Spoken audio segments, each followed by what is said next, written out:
May tatlong kaibigan pala tayo dito sa mundo. Yung isa, mabuting kaibigan. Ito naman, yung matalik na kaibigan. At ito naman, yung masamang kaibigan.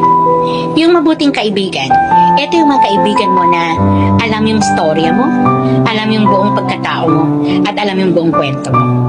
Pero ang matalik na kaibigan, eto naman yung mga taong hindi lang alam ang buong storya mo, hindi lang alam ang buong pagkatao mo, kung hindi, nandun din sila sa storya na ginagawa mo. Andun sila, gumagabay, yung mayakap, umiiyak ng sabay, gano'n.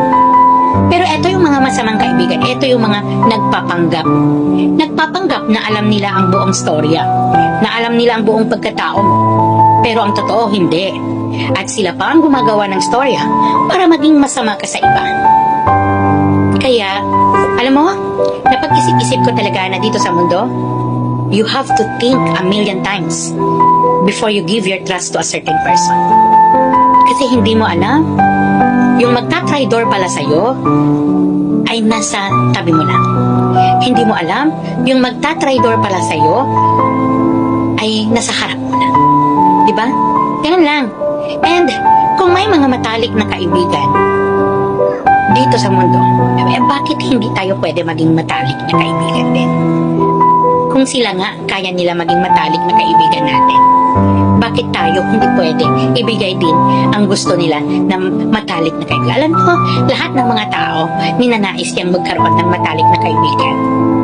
Kasi yung time na if you were down, nandyan siya parate, yung hindi ka iiwanan. Kasi nga matalik na kaibigan, alam mo talaga yung story mo. At saka pag matalik na kaibigan ka talaga, hindi ka makikinig sa storya ng iba. Kasi mas kilala mo ang kaibigan mo.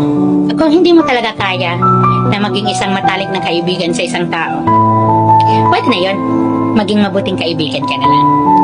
Basta, huwag mo talagang pipiliin ang maging masamang kaibigan. Masama yan, ha?